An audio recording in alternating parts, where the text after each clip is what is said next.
Welcome back.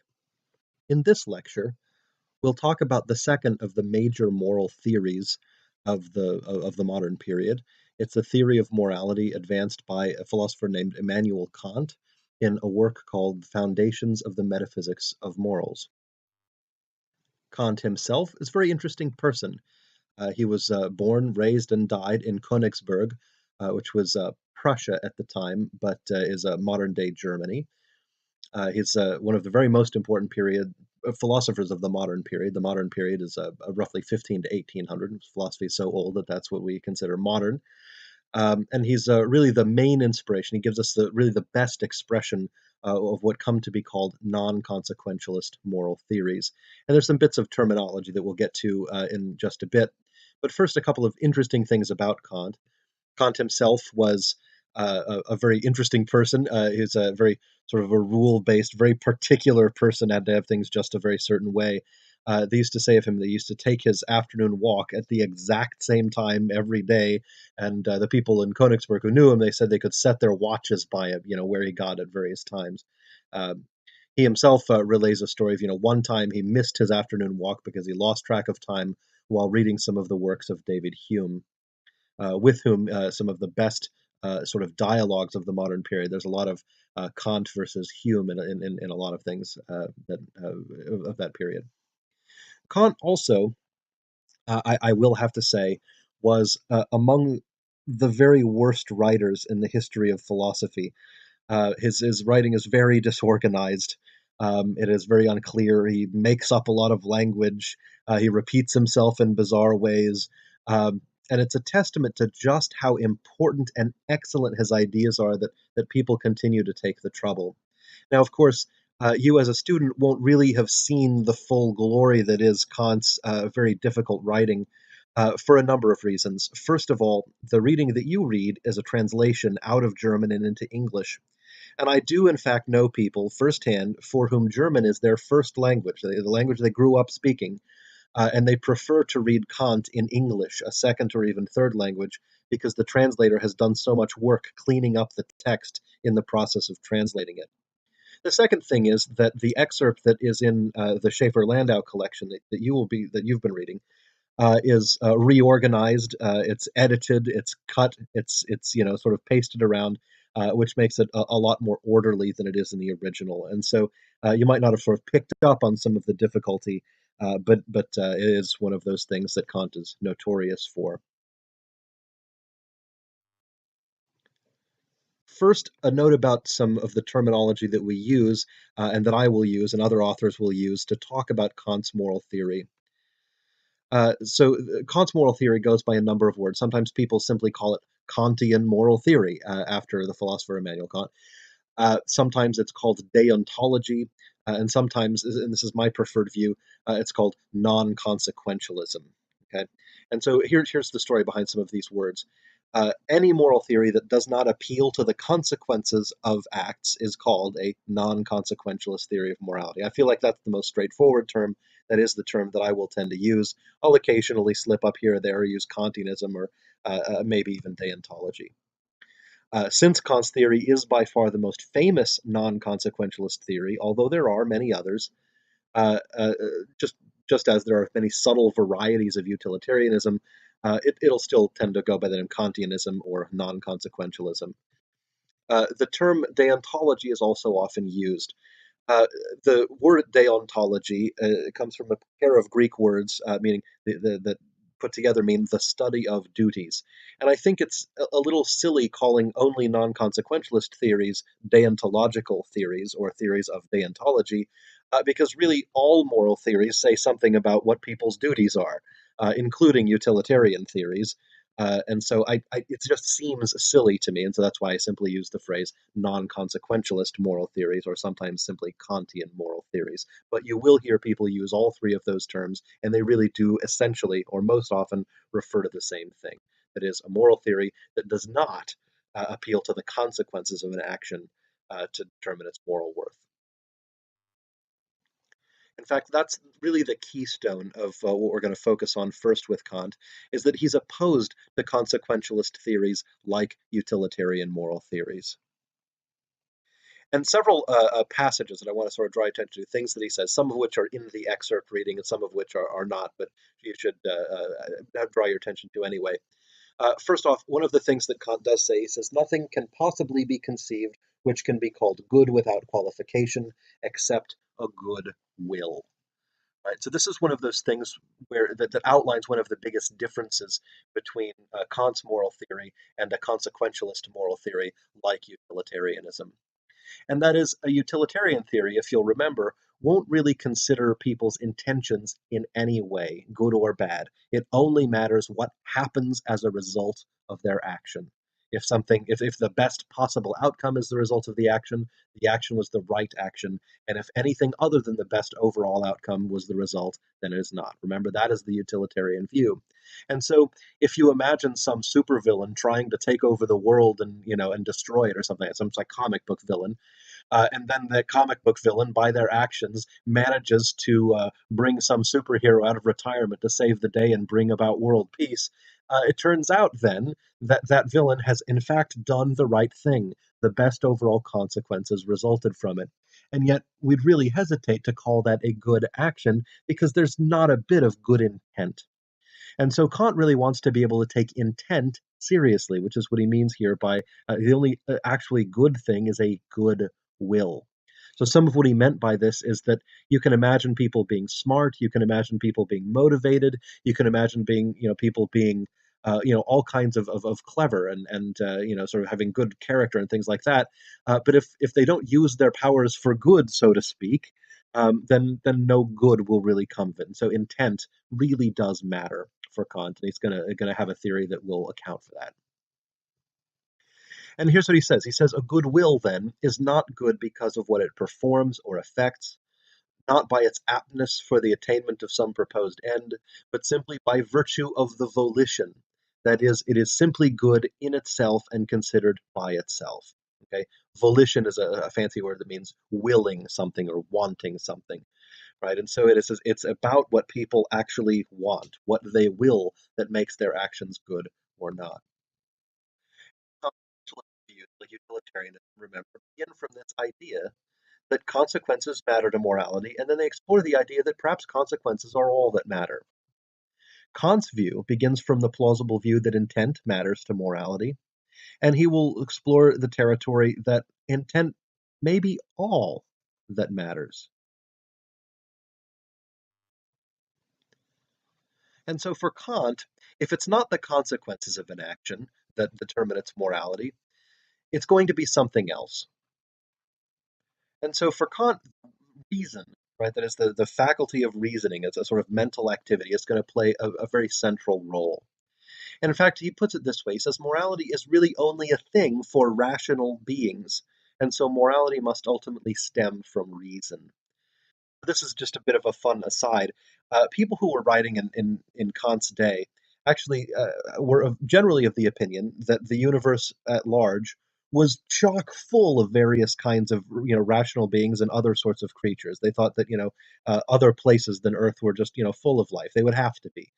And so when Kant uses the term rational beings, he means not only things like angels or humans, but also all of the other things, aliens or something like that. And so the scope of his moral theory is actually going to be quite large, right? He means that literally any rational being ought to be subject to the moral law. And he doesn't just mean human beings, right? Just anything that has the capability of reason, which on this planet is just human beings.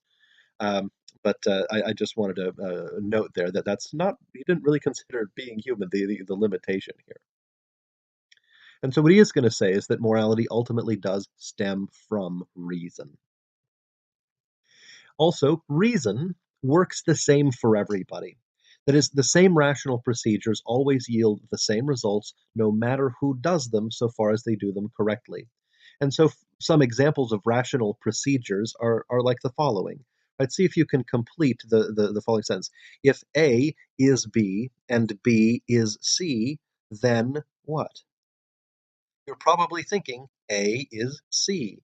Notice that's a rational operation. It works the same for everybody. And anybody who gets that wrong, obviously gets it wrong by anybody who can sort of recognize the right thing.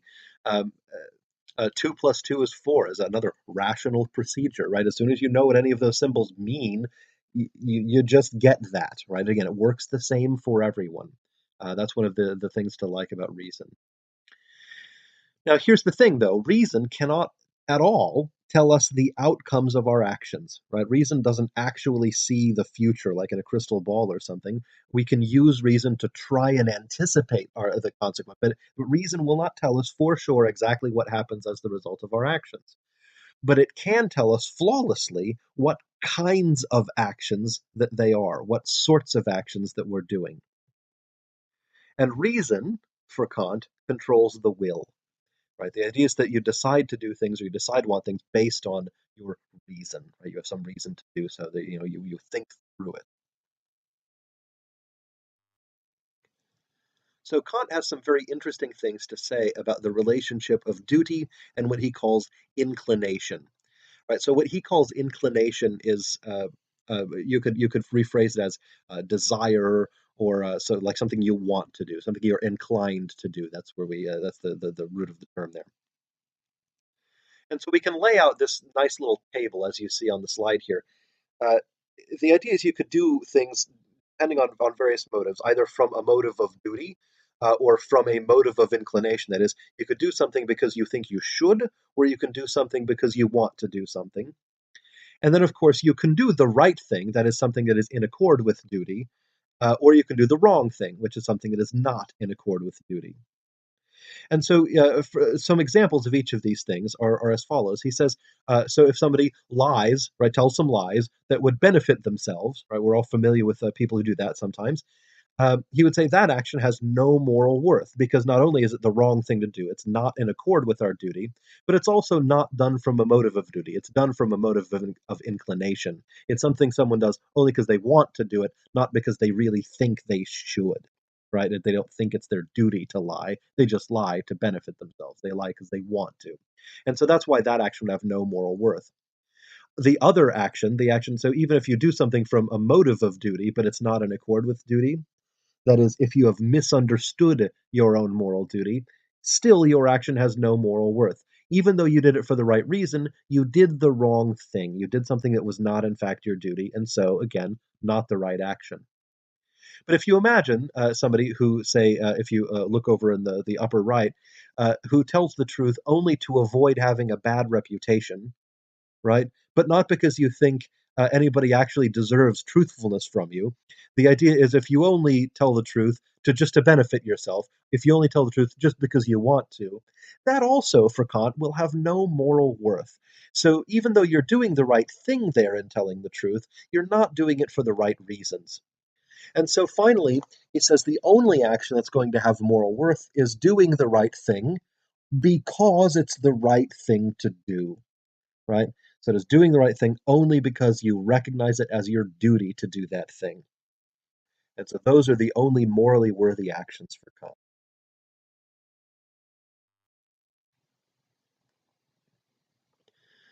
So now we're going to start to get into the nuts and bolts of his theory, which is reasonably complicated. And so you'll have to bear with me here, and you may have to watch this perhaps more than once just to really get all of these moving parts together.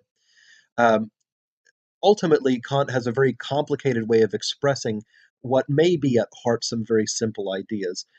But we're taking Kant at face value. We're walking through the way he does this, and so one of the things that we're going to start with is this principle of will. Right, this is another word for an action type. He's going to say that's the only thing that's really relevant to morality. And I'm going to pause there for a second. And again, we can make another contrast between Kant's theory and utilitarianism. Remember, a utilitarian is going to take a look at one specific act, an act done at a particular time, in a particular place, by a particular person, in a particular context, because those have consequences, right? So, for example, if you ask a utilitarian, what are the consequences of lying? They're going to say, well, no, it depends which lie, right? It depends who tells it and when and in what circumstances. So if they're looking at they're looking at real, actual consequences. Right? Whereas Kant is not going to be so much concerned with specific actions, he's going to be much more concerned with what kind of action it is, right? And so Kant will talk about lying as a type of action or killing as a type of action. That's what he means by action type there, or that's what we're going to mean when we refer to it that way. And so here's his argument for that, right? He says that if reason is the basis of morality, right? And since reason reveals to us only the character of our action principles, he uses the term maxims for an action principle, then our maxims are the only morally relevant features. That is, basically, the reasons why we do things, the principles on which we act, those things are the only morally relevant features of how we act. That's what makes something a certain type of action. And again, since reason works the same way for everyone, that means that moral maxims will be the same for everyone. This is a really important move here. And so he says for any rational being, then, morality is what he calls categorical, not hypothetical. I have the word conditional on this slide. Kant uses the word hypothetical, but I think conditional actually is a better fit for the way that current English is. Um, and so here he gives us a kind of argument, or we can reconstruct this argument from his text. Okay, and so if, right, you take premise one, only actions in accord with and from duty have moral worth, see a couple of slides ago for that one, and if, premise two, reason alone reveals our duty, whatever the moral law is, then those two claims add up to this third claim. Acting on what reason tells us is our duty, for that reason alone is the only thing that is morally worthy. That's a quick argument. And so what this means is that for any rational being, the laws of morality apply and are unconditional imperatives, right? So Kant uses some very characteristic language here. This language is very famous in Kant. And so it's sort of nobody would believe you that you knew anything about Kant or that you'd ever read Kant if you didn't have some familiarity with this term. That is the terms of hypothetical imperatives versus categorical imperatives. So first off, an imperative is anything that tells you what to do. And for Kant, really, that's the point of a moral duty, is to tell you what to do. And so he breaks down the kinds of imperatives that people find themselves bound by into two categories.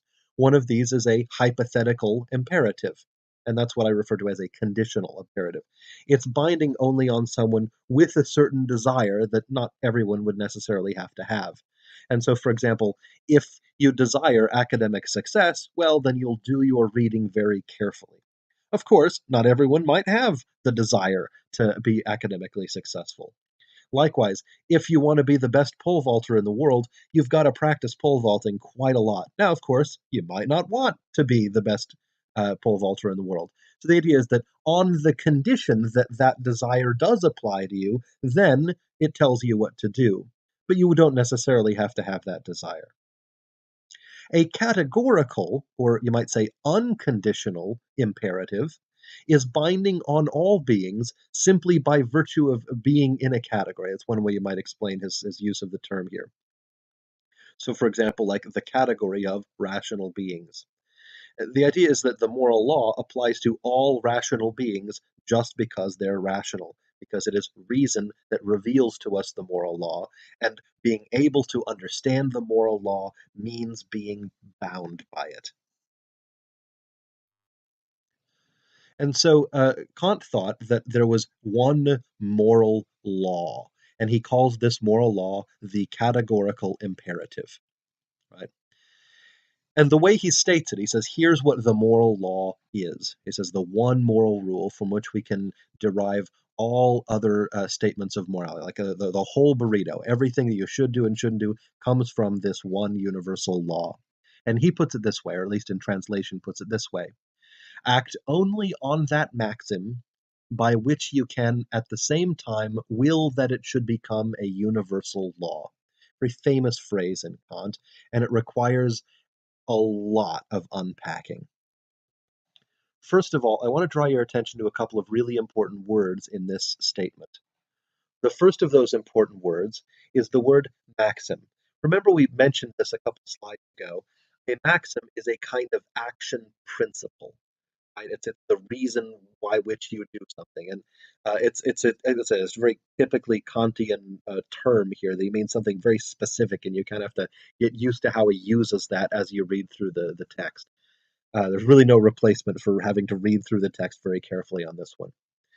And so, again, a maxim is a principle of action or an action type or something like that.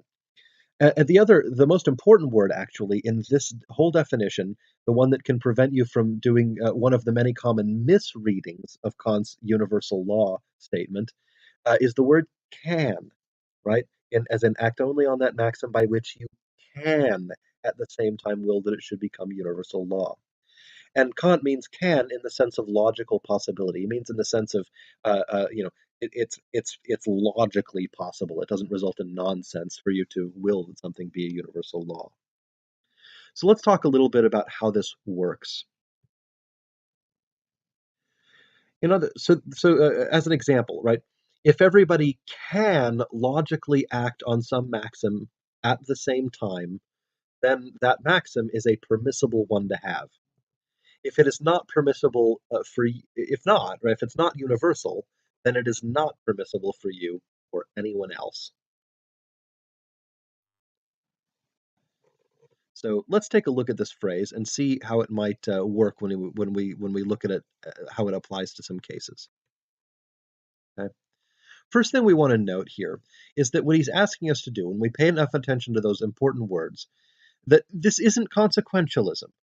Okay, a lot of times people will misread this statement as, oh, what you're supposed to do is imagine what would happen if everybody did something, and if it looks like that would have bad consequences to you, then you shouldn't do it. But notice, Kant is not a consequentialist, but reading this that way would be consequentialism, right? It would be considering something being good or bad because of what it brings about in terms of consequences, or would bring about if everyone did it. That's not at all what he's up to here, right? He is not a consequentialist.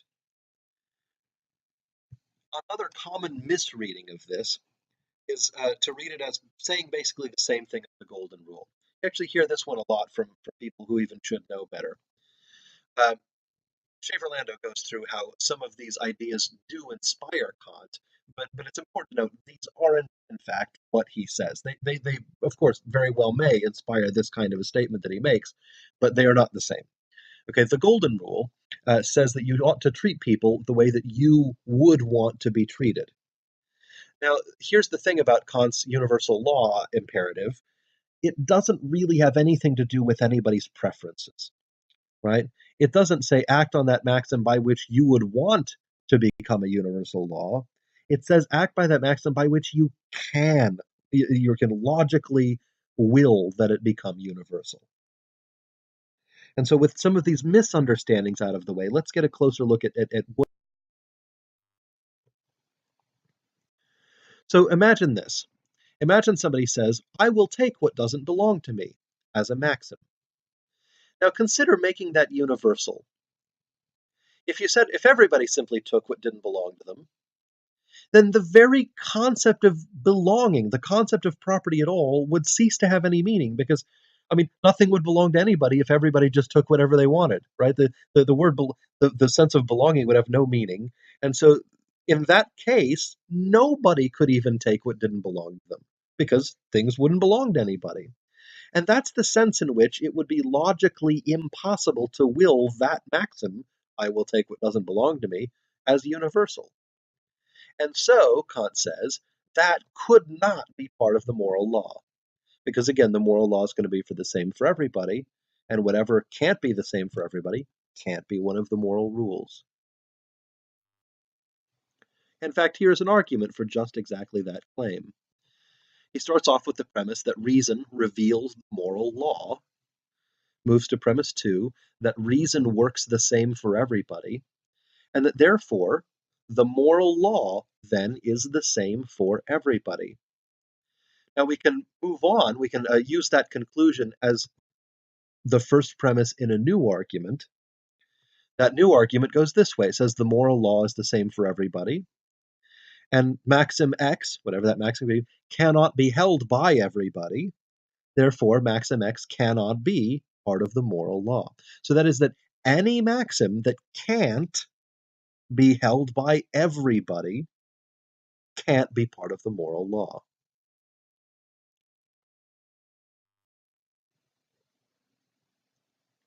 So let me give you one more example before we go on with this sort of sanity check. A sanity check is where we'd say, all right, let's check in on the theory to see if it tells us something that seems reasonable, right? So one more example of of Kant's universalizability formula. Imagine, say, lying. Lying is a good example of this. We recognize lying as generally morally wrong. So imagine a maxim: I will lie to somebody to gain a benefit, so to deceive them or something like that. Well, consider if everybody lied all the time, no one would actually be able to deceive anybody. There actually would be really no such thing as lies. The idea is if you say, "Hey, what direction is the ceiling?" Everybody says down. You say, "Hey, what direction is the floor?" Everyone says up. You say, "Which side of the road is legal to drive on in the United States?" And everyone says, "Oh, it's the right." Because and if everybody always said that, right? Well, then just the meanings of left, right, up, down, and yes, no would simply switch. Right? And so nobody could, in fact, be deceived under those circumstances. And so it's really interesting. It's literally not possible for everybody to lie, right? Because then nobody would, in fact, be deceived. The only way to lie to somebody is if most people tell the truth most of the time. Otherwise, you wouldn't have your lie ever be believed, right? And so the idea is you have to sort of take advantage of people's good behavior by lying. And that's really what Kant's getting at here with this universalizability rule. And so here, this is part of our sanity check then. So he taps into this view that lots of immoral actions are actually that way. They're the result of people making exceptions for themselves, right? Or treating their interests or the interests of their kin, allies, countrymen, or other members of their race, ethnicity, or culture as somehow more significant than the interests of other rational beings. So consider somebody who steals is really making uh, the idea is they're taking advantage of the kind of trust that people put in other people in having things around, having things that can be stolen. Look, most people don't steal, and so someone who does is really taking advantage of people's good behavior, taking advantage of people's trust, and that seems particularly morally odious. And so Kant is really kind of onto something here. And so the idea is that if something isn't okay for everybody, it can't be okay for anybody. To notice about this is that it does generate more negative duties than positive duties. And this is an issue with Kant's morality that we'll revisit a few times here. What we mean by negative duties is that it's duties not to do things, right? So the universalizability standard that he gives us tells us all kinds of things that you shouldn't do. Anything that can't be universalized is something you can't do. Anything that can be universalized, of course, something you can do. But the theory doesn't really tell you very much about what you should do. That is, it doesn't give you your positive duties. It tells you what you shouldn't do, not so much what you should. And that is something of an issue. So in the reading, Kant then gives some examples of each of several different things, and he describes how this universalizability thing works, given four cases that he imagines. Uh, One of these things is about a person who wants to commit suicide to spare themselves dissatisfaction.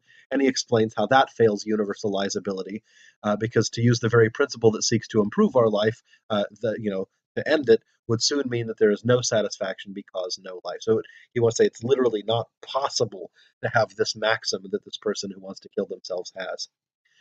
He talks about then borrowing money with no intention to repay it. He says that, as a maxim, fails universalizability because if nobody intended to pay back borrowed money, the very concept of borrowing couldn't exist at all. I mean, that's the difference between borrowing and just being given something, is that you actually intend to pay it back. He says to pursue idleness instead of developing talents wouldn't be universalizable because the very nature of talents requires devotion to their improvement. And finally, willing to do no harm but to help nobody, he says, denies that we have any duties to others, but also denies that they have duties to us. And it is in that way not universalizable because we do feel others have at least some duties to us. I would encourage you to read over these four examples pretty closely to take a look at Kant's reasoning and ask yourself, is Kant's reasoning in each of these cases equally good, right? I think some of the cases perhaps seem very, very clear why they seem to be examples of people taking advantage of others' good behavior to try and make an exception for themselves, or why it seems like you can't logically universalize some of these things. And in other cases, it may be a little bit more distant. So take a look at that and think carefully about those illustrations. So it's at this point that Schaefer-Landau introduces at least one of the kinds of objections that people have to Kantian moral theory, and some of the ways that Kant responds to it. And so the first of these he calls the amoralist challenge. An amoralist is somebody who sort of doesn't believe there is any such thing as morality, right? So that they're sort of amoral, right? Morality simply they think it doesn't exist. Uh, so in premise one, it says in this argument that as Schaefer-Landau breaks it down, it says people have a reason to do something only if doing it will get them what they care about.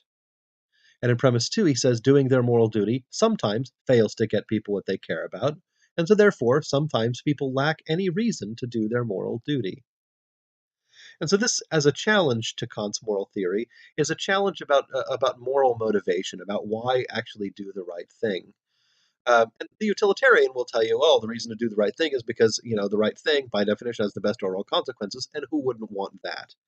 Right. Well, since consequences aren't really a big deal, the idea is you might say, well, why? What's in it for me? Why be moral if if that's what you want? And so the argument continues by using the conclusion as the first premise of a new argument that we call a chain argument, by the way. Uh, it starts off: people sometimes lack any reason to do their moral duty, and if people sometimes lack any reason to do their moral duty, then violating their moral duty can be rational. Therefore, it can be rational for people to violate their moral duty. And this would fly directly in the face of the way that Kant derives his morality from reason.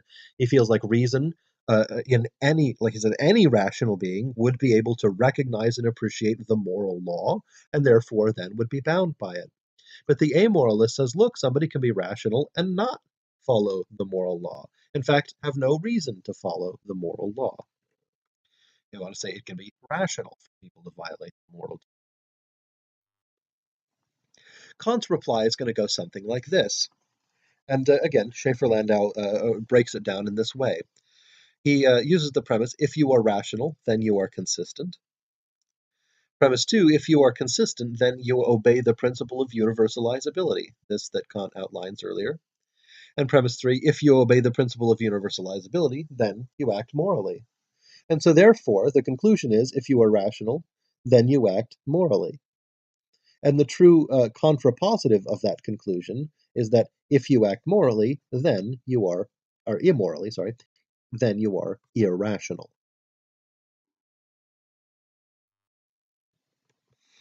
And so we can evaluate the universalizability test that Kant gives us. This principle of universalizability, though it does get at a plausible feature of morality, that is, it tells us something that we think is probably true of morality, it does have some problems, right? Some defects here. First off, it may seem to permit some acts that really seem morally impermissible, that, on close examination or very careful reflection, we think are really bad. So Schaefer-Landau, I think, gives a reasonable example of this when he talks about sort of his fanatic lawn owner who tries, to kill people who, walk on his lawn or something like that. And again, I think the reading contains a real good explanation of that one. Uh, but it also, in addition to permitting some acts that seem impermissible, it seems like it may prohibit some acts that seem perfectly morally okay. And my favorite example of this with the universalizability criteria that Kant gives us is the example of collecting toy trains. And so imagine somebody says, "I will collect toy trains for my amusement," right? Imagine that's their maxim. And Schaefer-Landau correctly says that an awful lot in Kant's theory depends on how you describe a maxim, and this is just one more of those cases where that's true. So imagine what it actually, literally must logically mean to collect toy trains. It means that you're going to buy toy trains and you're not going to sell them. right? That's what collecting is, right? You buy them, but you don't sell them. Well, if we use Kant's universalizability formula, then we have to come to the conclusion that this is immoral. This is because it can't be made universal. You cannot have everybody buying toy trains and nobody selling them. That's logically impossible. And so, because that can't be something done by everybody, it would seem to say that that can't be done by anybody. And it would seem a little ridiculous to say that it was immoral to collect toy trains. Another difficulty that Kantian moral theory does face is the problem of what are called absolute moral duties. That is, that the way that Kant tends to put things, he makes your moral duty really completely absolute, right? Since it's types of actions that get evaluated or whole maxims that get evaluated, and not specific actions, it is much less flexible than utilitarianism. But of course, that's part of the point, because at least from a certain approximation, utilitarianism was too flexible. And as we saw with cases like Ursula Le Guin's story with the child that undergoes the suffering, when I say, my goodness, if a moral theory would not only permit but command that, maybe it's a little too flexible. If it would allow sort of torture and suffering or things like that, or in the case of the sheriff and trying to punish an innocent person in order to maintain the peace. That seems to be, again, if it's going to permit that kind of injustice, maybe utilitarianism is too flexible. Well, the objection then to Kant's theory is that, well, maybe it's not flexible enough. In that what it does, it says, well, look, we can say that certain things are just wrong, and they're always wrong. And so consequentialists will see absolute moral duties as a problem. Right? They'll say, look, this theory is not nearly flexible enough. You need a much more flexible moral theory. And the specific case that Schaefer-Launder here refers to is it's kind of a famous one for Kant. The situation is like this, and we'll actually talk about this in some detail. But here's the situation. Imagine that some friend of Kant's comes to his house and says, "Please, Emmanuel, let me hide in your house. There's someone who's after me. He's trying to kill me." And so Kant says, "Of course you can hide in my house. I'd like you to be safe." And so the guy goes and hides in his house. And then some minutes later, the person who was chasing his friend comes along and says, "Hey, where's your friend? I'm going to kill him. Is he in the house?" So there's this point blank question: Is your friend in the house? Well, now Kant has to decide whether it's okay to lie here, right? Well, I mean, again, look, if you're using Kant's reasoning here, especially this reasoning from universalizability, we've already talked about why lying isn't universalizable, and so that means you simply can't do it ever. And so Kant is going to have to say, yes, my friend is in the house. And Kant, in fact, he bites the bullet. He says that's exactly what he'd have to say about this case, and even writes this journal-length article called "On the Supposed Right to Lie Out of Philanthropic Motives." That is, on the supposed right to lie to help people, or something like that, where he defends his view that says that yes, even in cases like that, lying is still the wrong thing to do. And so Kant is going to defend a very absolute notion of moral rule.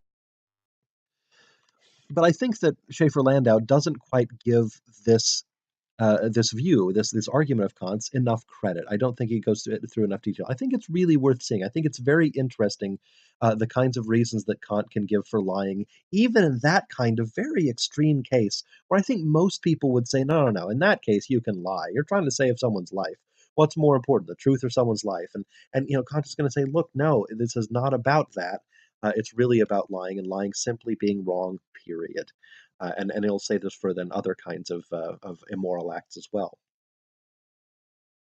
So the first thing that he wants to point out here is that there's a difference between wronging someone and harming somebody. And this is something the utilitarian actually can't do. They can't say there is a difference because harming, right, is something causes pain. And so since the pain is the only intrinsic bad, that just is wrong. So wronging and harming never come apart for the utilitarian. They're always one and the same. But Kant thinks that they aren't the same thing, and you can draw a distinction. And you can think of some plausible examples of this. So, really, to harm somebody is to have an action of yours cause some pain or misfortune to somebody else. And we actually generally only regard such a thing as wrong if the harm is intentional or else due to some kind of negligence. This seems to indicate that what is wrong with such acts is not that they harm, but rather the kind of action that it is. And so, for example, attempted murder is a very serious wrong, even when it does no harm. Right? You might try to kill somebody and fail to harm them, but you have still done a very wrong thing, even though you haven't harmed anybody. Negligence is to wrong somebody by putting them in danger of harm, even if that harm never occurs. So you can be guilty of negligence even when nobody is harmed. And importantly, to the case above, the case with Kant and this sort of a possible murderer at his door, you are not responsible for the harm, but sort of would be responsible for any wrong. So the idea is that if somebody else is going to harm your friend, well, you're not responsible for that. But if you lie to them, you are responsible for wronging the person that you lie to. And I think that's a distinction that's not without some merit. Contrary-wise, so we talk about attempted murder being very wrong, even when it does no harm.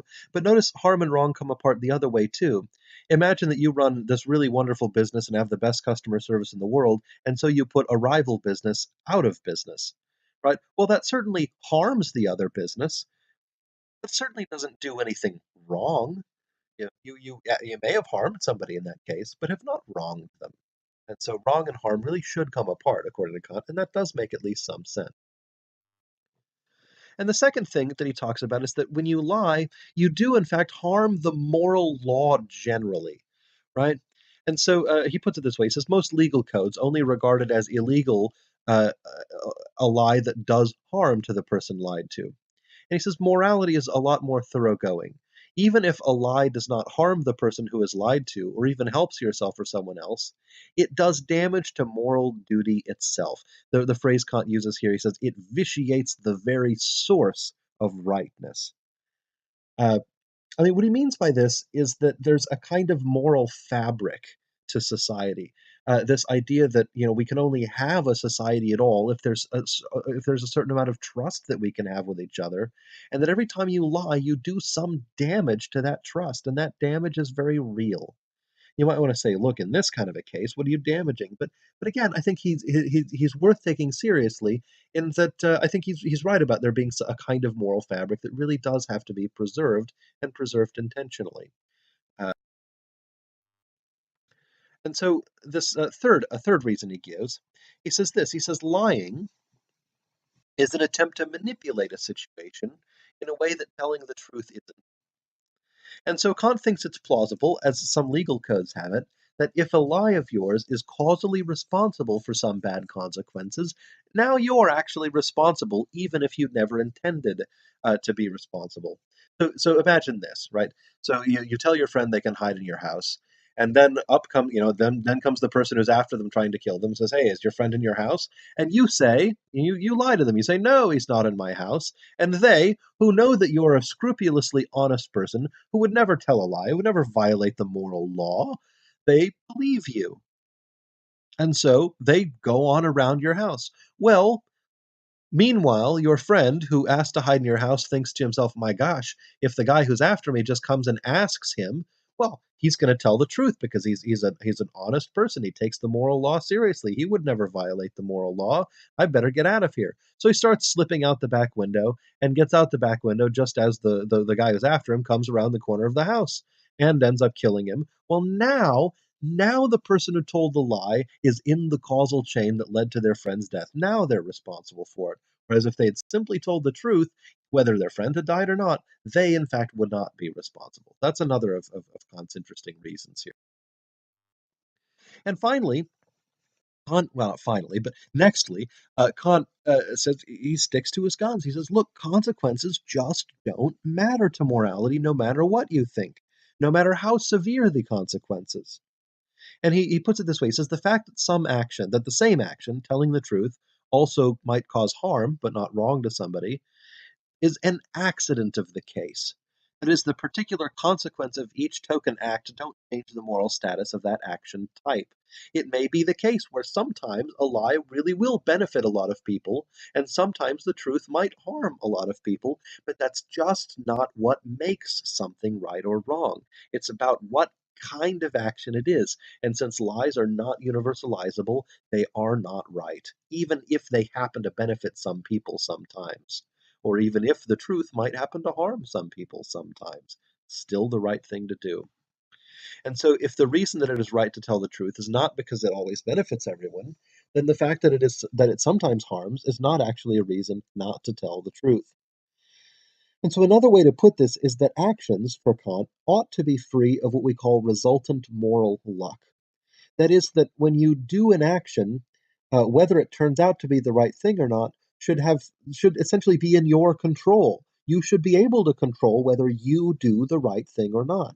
And if we let consequences into the picture, then you can do the right thing only if the consequences just happen to turn out rightly. They just happen to turn out to be the best of them. And many consequences really are, in fact, out of your control. So for Kant, the only way to put morality entirely in your control, which seems like where else should it be? But in where else should be the control of your moral status than your action, your decisions? Is the only way to keep it there is to not consider consequences as mattering at all to morality. Next, in a related issue, Kant thinks that you ought to be able to know the moral status of an act at the same time as you act. And consequentialism would make that impossible as well. So this is how he actually puts it. This is a quote from this article that he writes on the supposed right to lie. He says, "The man who is asked whether or not he intends to speak truthfully in the statement that he is now to make, and who does not receive the very question with indignation as regards the suspicion thereby expressed that he might be a liar, but who instead asks permission to think first about possible exceptions, that man is already a liar in potentia.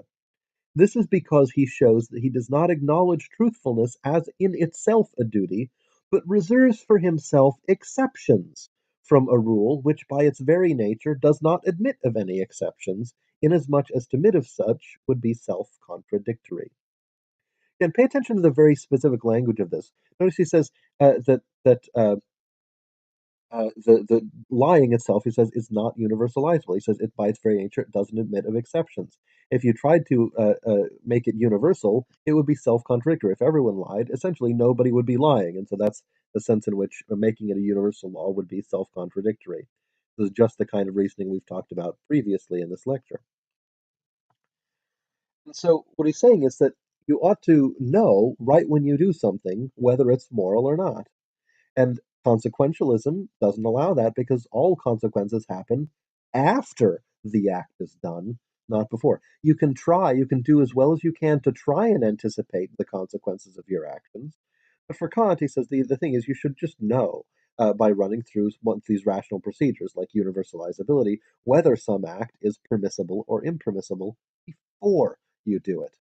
And again, that requires something other than consequentialism. Finally, he says if something is to be a moral principle, it has to contain some element of that is, it must not contain some element of conditionality, or else it isn't really a moral principle. He says that real moral rules aren't going to have exceptions, and here's how he puts it. Again, this is another quote from that article. He says, "All practical principles of right must contain rigorous truth. And the principles that are here called middle principles can contain only the closer determination of the application of these latter principles according to the rules of politics to cases that happen to occur, but such middle principles can never contain exceptions to the aforementioned principles of right. This is because such exceptions would destroy the universality on account of which alone they bear the name of principles." And so again, this is a very great example of Kant using language that it's very difficult language to express what should be a very simple kind of a concept. What he really means to say is that if you're going to have a moral rule, it in fact has to be that. It has to be a rule. and as such should not admit of any exceptions.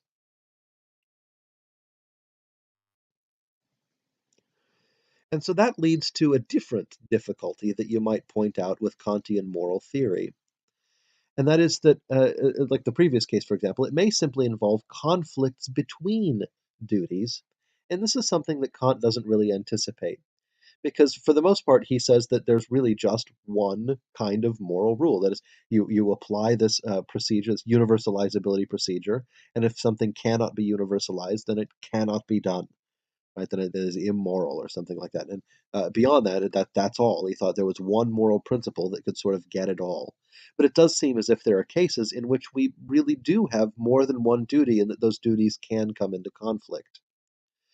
So consider this. Here's an example. So consider promising to meet someone for lunch, um, but then on your way to that lunch appointment, you stumble upon a shallow pond in which some child is drowning. Now, if you help the child, you will certainly break your promise, because of course you've got to call the police and you got to find the person's parents and you've got to, there's a whole big rigmarole, right? And it seems very clear in a case like that duties really can conflict, because on the one hand, when you promise somebody something, I think it makes all the sense in the world to say you have a duty to keep your word. You made a promise. You really do have a duty. And on the other hand, it makes perfect sense, at least to me, to say that you have a duty to help other people, especially at no cost to yourself, and especially where something really serious is at stake. And so here we have just a very straightforward case where your duty to keep your promise and your duty to render assistance, you just can't do them both at the same time. And again, Kant really didn't anticipate this particularly well. And of course, the universalizability formula doesn't really handle that either, because breaking your promises isn't universalizable, but just letting people die in situations where trivial assistance can save them. It's hard to imagine that maxim as being particularly universal either. It just doesn't handle this very well. And so, to try and explain other kinds of cases and other reasons for acting in certain ways, or following the moral law, Kant comes up with a way of or what he thinks anyway, as redescribing the categorical imperative, this one moral law, he puts it. So he says, another way to phrase the same moral law, right? He thinks that, do that which, you can will as a universal maxim be, etc. So the universalizability formula, he thinks you can just sort of restate into this. So act as to treat humanity, whether in your own person or in that of any other, in every case as an end and never as a means only.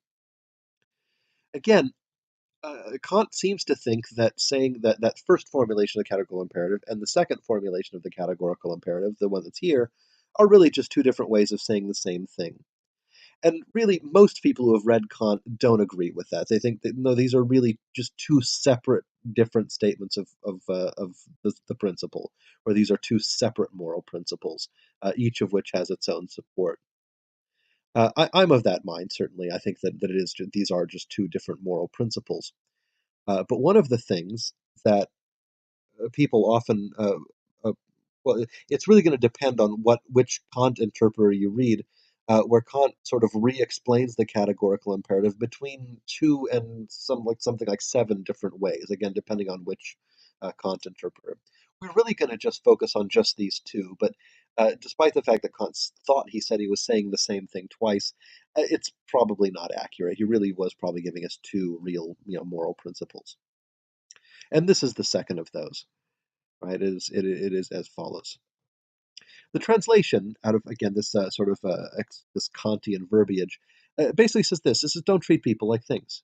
That is, people are goals in themselves, ends in themselves. They're never to be used as a means only. So don't use people, right? You treat people like people, not like things. And so imagine a case where you buy a book, right? You just go into a bookstore, you buy a book, right? You've had to do this, I'm sure, as students. And so the question is, what's the moral difference between like slavery and employment?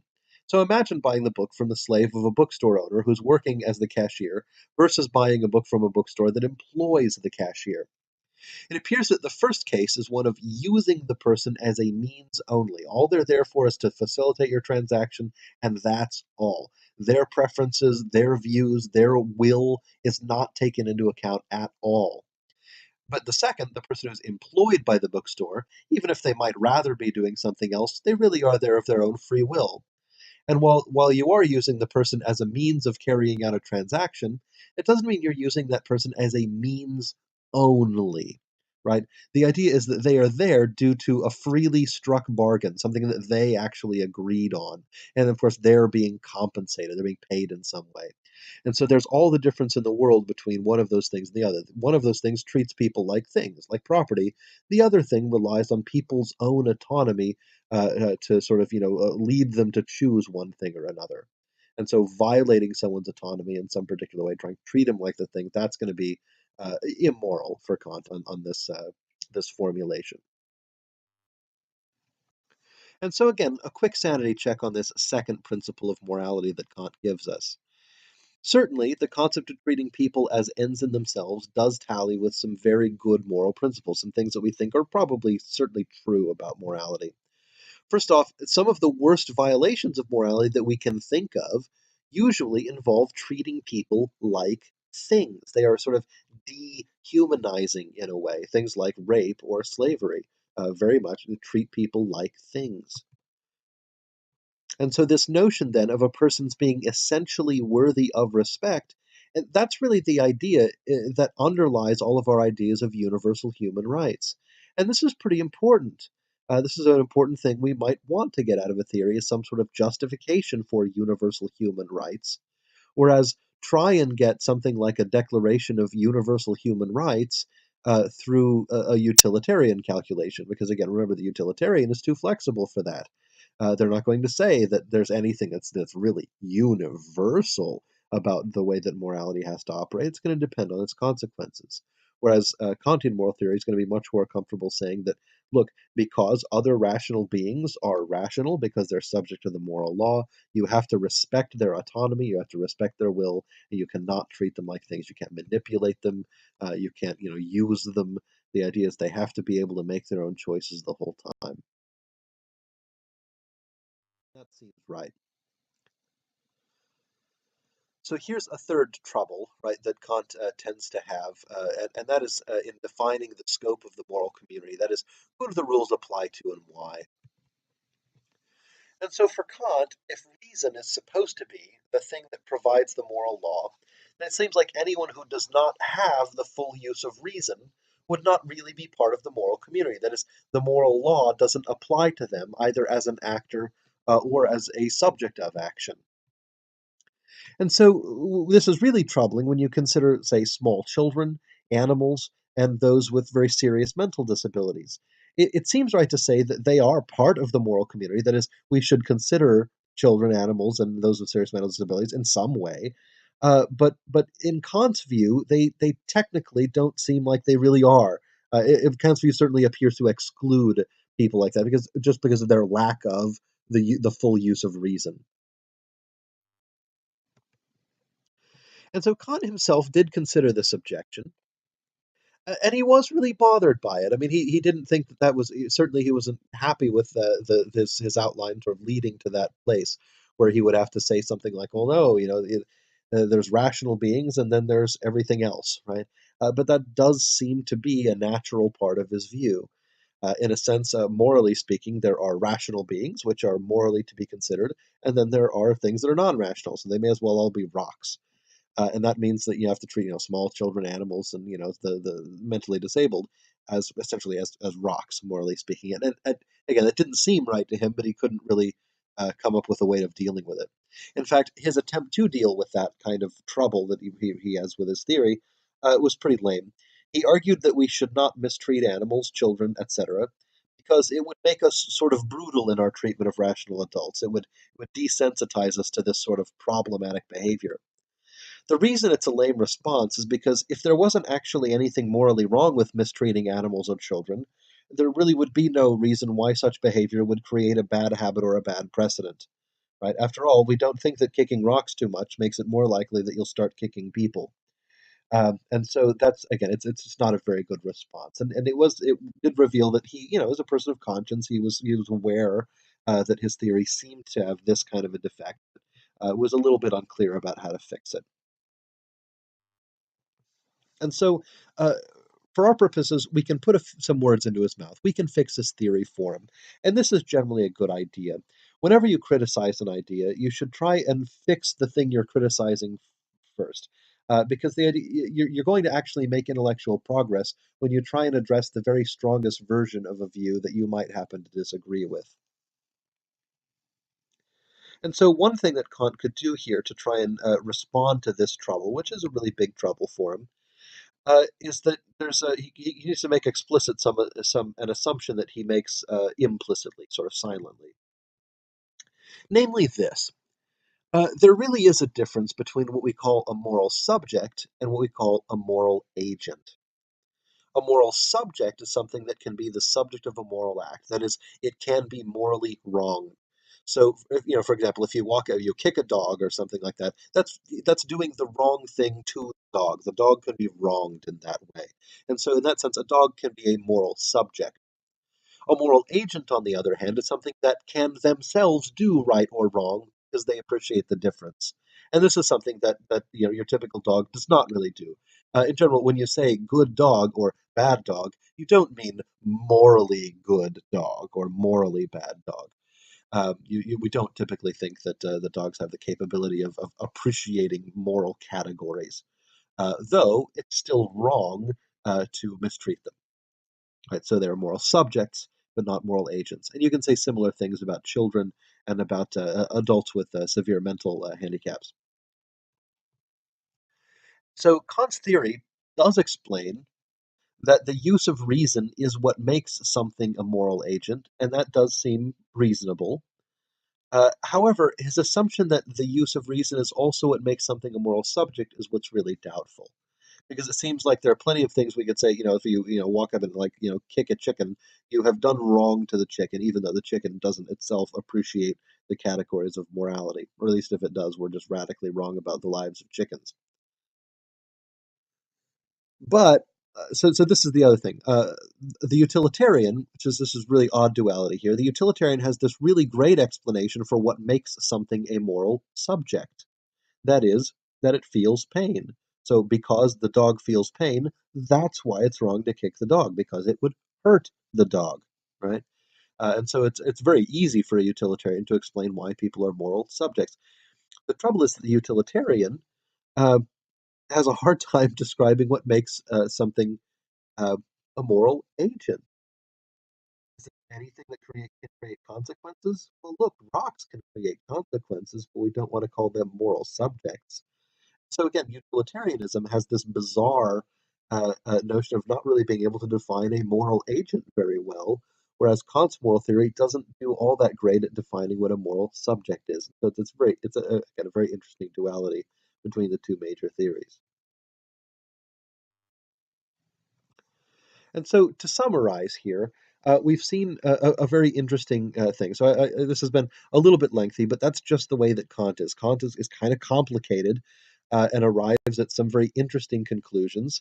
And is really, again, our first chief opponent to utilitarianism to propose something else that you really could use. You could absolutely be a non consequentialist. And Kant's view, despite having some problems, is a generally strong non consequentialist moral theory.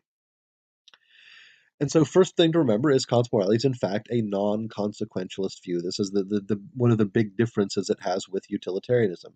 Utilitarianism is a consequentialist view.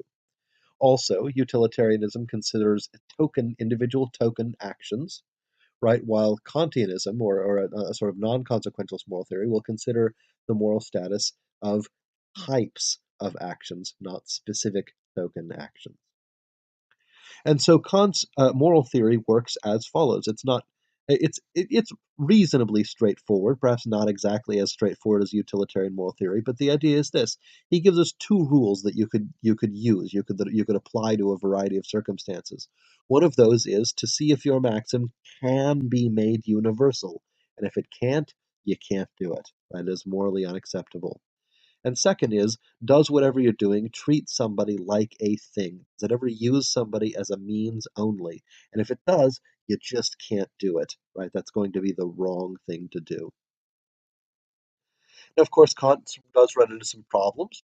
Kant does have to end up having to defend this very strong notion of absolute moral duties. There's this sense in which we think that moral duties can, in fact, conflict, but of course, that's not really on Kant's radar. And finally, Kant has this interesting trouble trying to define the scope of the moral community. That is, who morality really applies to and why, because of his focus on the importance of reason.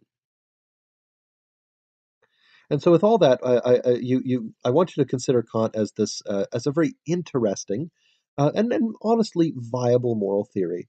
All moral theories do have troubles. All moral theories have some things about them that are not to like. I'm sure you saw some things in the last unit about utilitarianism that really were, discouraging, or that would, sort of give you pause when trying to adopt or apply the theory.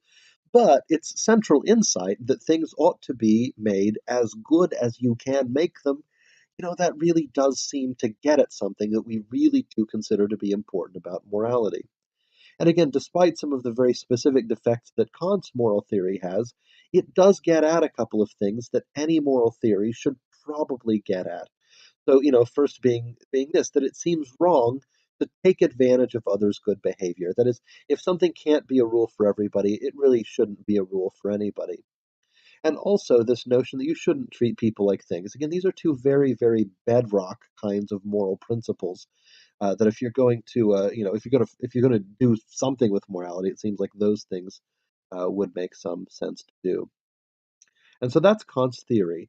And of course, we'll continue in other readings in the course, in this particular unit, to explore various aspects of Kant's reasoning that both seem reasonable to us and to some degree unreasonable, before moving on to other ways of considering moral truths, of considering what sorts of things or what makes something right or wrong.